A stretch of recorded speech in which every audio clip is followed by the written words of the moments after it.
Hey guys, and thanks for joining us for this week's edition of Kickin' It. My name is Braden.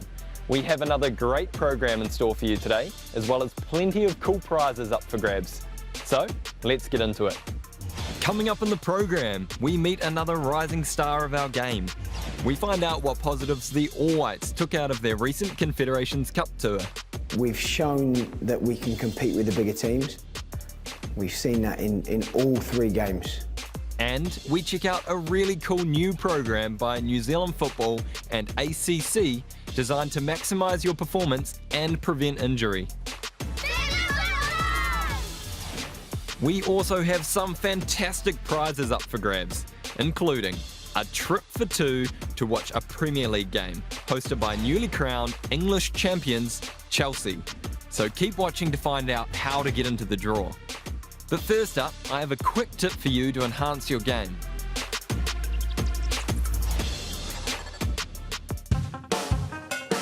What we're going to practice is pulling the ball back and flicking it to our teammate.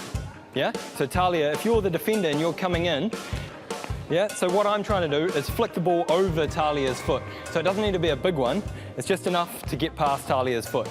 And I just want you to practice. Start with your toe pointed out in front of you, roll the ball back and flick it to the side to Talia. Nice little flick down the line. Nice, good stuff. To start with, just open your leg and then flick the ankle just a little bit. That's good. Yeah, practice that movement a couple more times. Good stuff, good stuff. So Tane, you're the defender. Talia, come to me, and then you're going to make a run down the line. Yep, to here, flick. See how we got past Tane? All right, see if you can do that same little flick. Tane, you be the passer, I'll be the defender. Really good. Let's go one more time. Now I'll get a bit closer, put a bit of pressure on you. Hold the ball, let's go. See how you went over my foot? Up top. Good stuff. Switch over. So we'll go from this side, Tane, because you're left-footed. So to start with, yeah, I just want you to face Talia. Because you've got your shoulders closed, what that does, as the defender, I think you're going to stay in here. So I come really close. When I get in close, that means there's space there for Talia to run into, okay? Let's go again. See how you went over my foot? I knew you were going to pass it there, so I stopped the pass, but you still got it there. Try, don't flick it so high this time. See if you can do a bit of a lower one. That's it. And let's go. Unreal. Good man. Talia, good stuff. Thank you very much. That's trick number 5. See you later. Okay, it's competition time. This is how it works. We show you a clip like this, and when we freeze the frame, we will ask you what happens next. Okay, let's do this. Take a look at this clip, and if you think you know what happens next, text your answer, name, and mobile details to the number on your screen to win a pair of Sony headphones. Let's take a look at the answer from last week.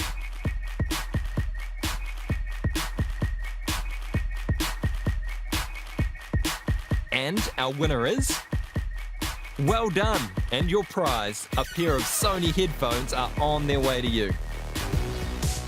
The All Whites left last month's Confederations Cup campaign with their heads held high, following 3 fighting performances against their much higher ranked opponents.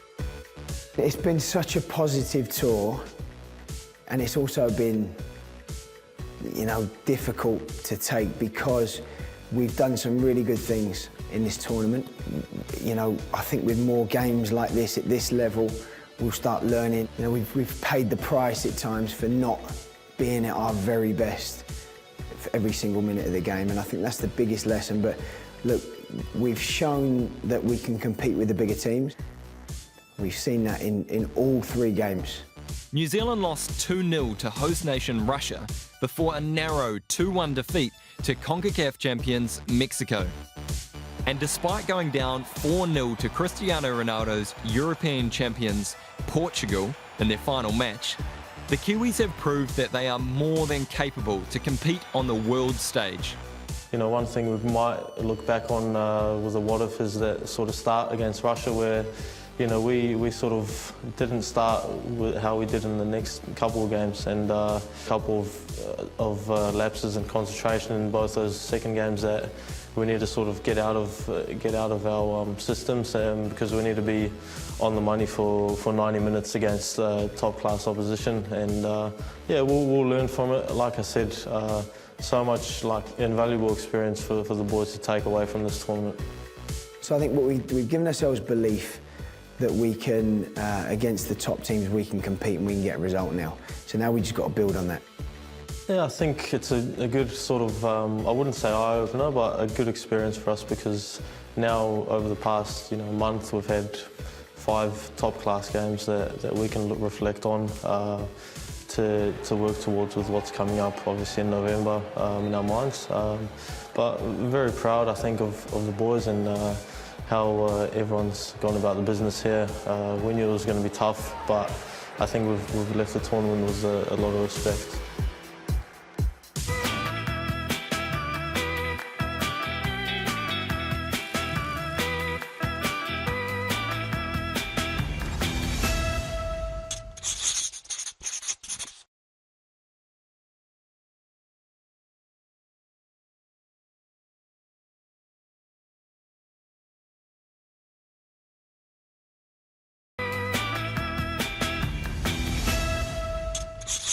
For this week's Vault, we head to New Caledonia for the 2014 OFC Futsal Invitational. The opening night of the tournament provided New Zealand with what many thought would be their toughest assignment. Against Malaysia, the Majestic Tigers had comprehensively beaten New Zealand 7-1 in Auckland 12 months earlier. But in the return encounter, it was New Zealand who struck first, when Hisham Khamri pounced on a loose ball and set up 17-year-old Jan Fischer to give New Zealand the lead. Malaysia equalised soon after with a well-worked free kick. Shamsul Zamri's fantastic strike giving goalkeeper Atta Alayan no chance. But New Zealand restored their lead before half-time. Khamri again the supplier.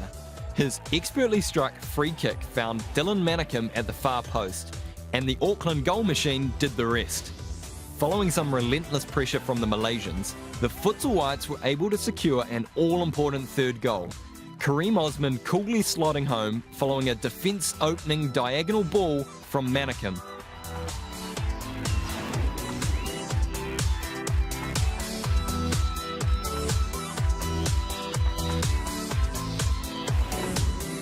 Malaysia continued to pile on the pressure, but a clinical New Zealand struck again on the counter-attack to seal the game. Marvin Eakins and Lucas De Silva combining perfectly in their own half to set up that man, Khamri.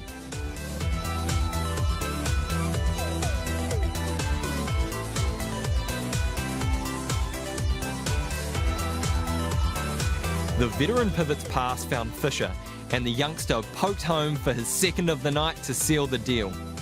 So Scott Gilligan's team had their victory, and it was a historical and well-deserved one.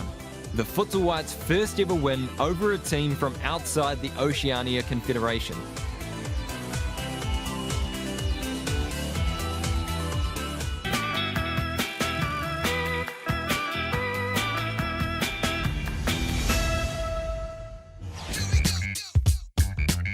We want you to be a part of this show, and we hope to see some of the cool stuff you can do.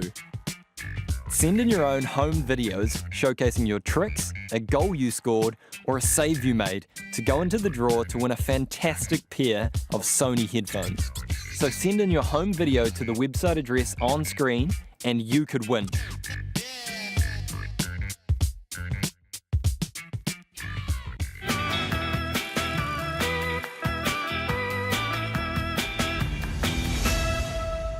The old school pre-game jog has been shown the red card.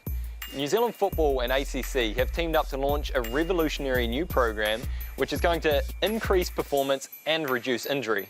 And it's called Fit for Football. Guys, so today what we're going to do, we're going to have 4 stations on this Fit for Football warm-up. Today we're here because of Fit for Football and our launch of our brand Fit for Football. It's a new initiative between New Zealand Football and ACC. So we're really putting a lot of time and effort into the FIFA 11 Plus Kids program. So New Zealand is the first country worldwide to actually launch this program on a national basis. So we're getting as many kids along. It's a lot of fun. It's a big have-a-go day. Just to educate coaches and also players of how to stay injury-free. A lot of kids now are having roughly 6 months to 12 months out just because they're not really understanding how to prevent getting injured. So on Blair's call, the players are going to hop from leg to leg in a zigzag path. When I was playing over in England, playing for the All Whites, it was completely different. The coach used to say, just go for a lap, 20, 30-minute warm-up, which is pretty crazy. But now, it's reduced right down to 10, 15 minutes. The programs that we've got launched at the moment are reducing injury by 38 to 50%, which I definitely didn't have that growing up, hence having injury myself. But these sorts of events, it's absolutely amazing. So a lot of children's injuries are fractures. A lot of the time it's caused by kids falling. The purpose of the exercise is therefore is to teach the kids to roll safely. Yeah, it's been good fun, really good. You've enjoyed it, haven't you, Bobby? I've enjoyed running around, playing football. It's nice to see the engagement and the way it's done now, much better. It's great, you want to get them out there enjoying it and learning the skills for the future, and yeah, just loving it. It's good to start them young and hopefully no injuries. I think it's really good that they're doing this, just because it's really fun and good for kids. It's been super fun today, and I'm super excited for starting soccer again in the soccer term.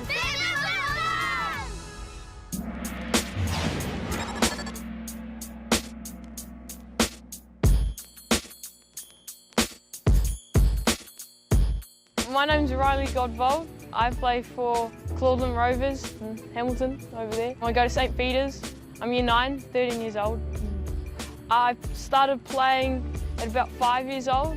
I could have gone to netball, but I didn't really want to wear a dress. So my parents put me into football and I just stick with it. I love it. It's a team environment. I just love the feeling of being in a team. Just working as a team pretty much. Because you get to lead everyone around. Well, at the start I was a bit shaky about leading, but now it helps with outdoors football stuff. I'd like to go overseas, play overseas, probably for a university, pretty much represent my country in any age group, looking at under 17s right now. But my last goal was to make the first 11 for St Peter's, which I completed, which I'm happy about. My favourite player, Hope Solo. She plays for America. She doesn't play anymore, but now I have to find another favourite player. But yeah, she's my favourite.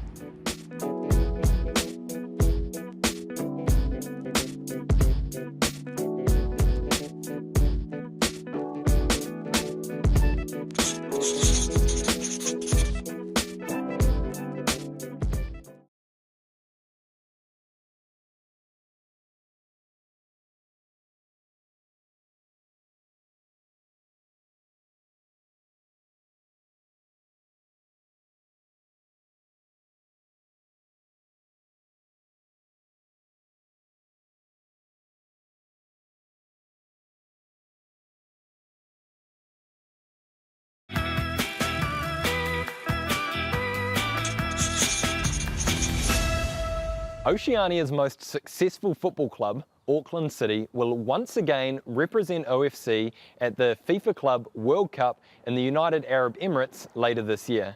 In their 9th appearance at the prestigious tournament, the Navy Blues will compete against other continental champions, including European powerhouse Real Madrid. So, next we chat to one of the up-and-coming stars of the team, midfielder Reid Drake. I grew up in Napier. All of our family actually lived there. So I lived there for 11 years before moving to Taupo for 3 years there, and then boarding school in Cambridge. And then from there moved up to Auckland, and my parents moved to Australia. A few places in New Zealand, but it's been a good experience. From an early age, I just remember being in the living room with Dad, passing the size 1 back and forth to him, volleys, thighs, chests, heads. And yeah, that'd be my earliest memories, and that's how it all started, probably through my dad. I knew I wanted to be a footballer when I was probably 11 or 12. and we started getting into rep football, and I used to play cricket in the summer as well, and it came to a time when both trainings were crossing. And I suppose when you choose one sport over the other, you know, that's the one you want to do for the rest of your life. Playing at St Peter's in Cambridge was a great experience. The school's awesome, the facilities are perfect, coaches were good. We got to play at 8:30 in the morning, so nice and early start every Saturday, but finished by 10:30 and then we could go and play for clubs in the afternoon. So I was playing at Narrawahia, so every Saturday we got 2 games in, which was a good experience, obviously to help develop as a player. I ended up at Auckland City after a season with North Shore when I first moved from Hamilton up here. The coach there, Paul Temple, who was good mates with Jose Figueira, who was coaching the youth team, suggested it would probably be best for me to come here. I respected his decision and wanted to take every bit of information he gave me, so I actually ended up coming with the youth team and managed to work my way into the first team end of last season. Breaking into the first team here at Auckland City is hard to do. The standard's just so high of the players around you that you've really got to be on your game. I knew just from being at Waibot and playing first team there that I could play at this level, so I was just trying to be as confident as I could and show Ramon, I guess, that I can play at this level and be trusted. Some of my highlights so far would be coming third at the National Secondary Schools Tournament with St Peter's. My National League debut for Waibot United, I managed to score on it, which was awesome. And then obviously coming here to Auckland City, and well, so far I've won the minor premiership, the O-League, and been to the Club World Cup in Japan, and then obviously recently the Luna Cup in Hong Kong, so there's been some pretty massive moments. Playing football with my brother Daniel, we've grown up all our lives together.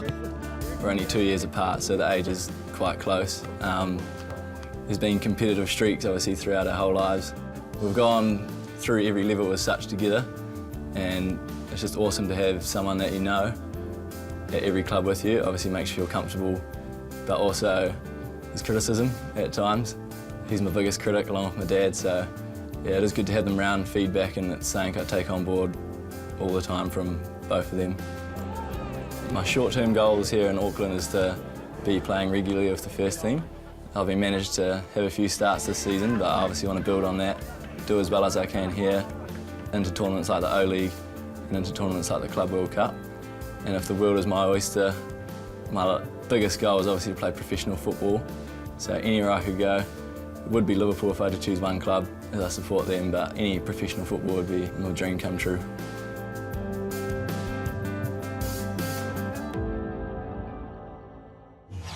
Now to some goalkeeping tips from former New Zealand international James Bannatyne.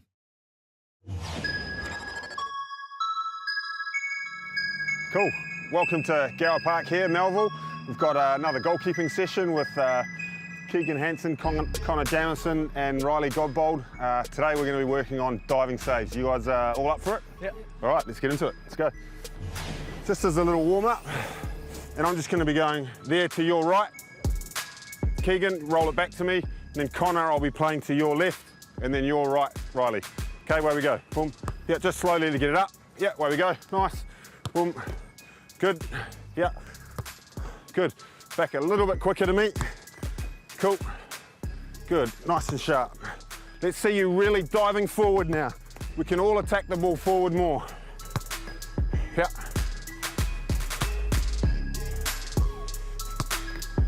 Yeah, Keegan. So Riley, don't want to see you just throwing a hand out like that. Boom, you got to be set, ready, and then step, step, boom, dive out, explode, okay? Nothing goes through here. Your job is to protect this goal. Protect it with your life. Yeah. Good, well done, better, yeah. That's the same one, eh, Riley? Do you know what I mean? Yeah, so show me, as you get across there, get set, and bang, I want to see you explode off. Nice quick feet. Yep, quick feet, da, da, da. Unlucky, good finish. Yep. Yeah, much better. Finish, can you? Oh, well done, Riley, good. Can you push that round the post though, but you've made the save, main thing, good stuff. Yep.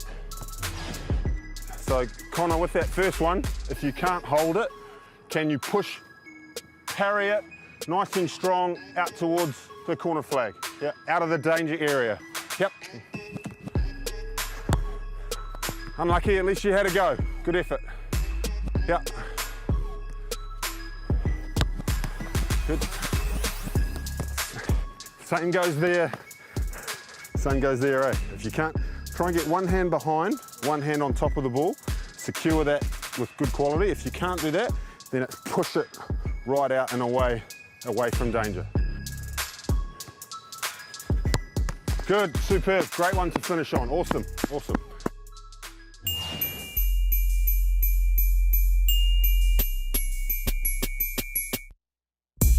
It's almost time to go, but remember our grand prize, a trip for two to watch a Premier League game hosted by champions Chelsea. To win this amazing prize, all you need to do is text the name of one of your teammates and the name of the club you play for to the number on screen. The winner will be announced in the final show of the series. And last week's winner is... Well done! A cool pair of Nike boots are on their way, and both you and your teammate are in the draw to win our grand prize.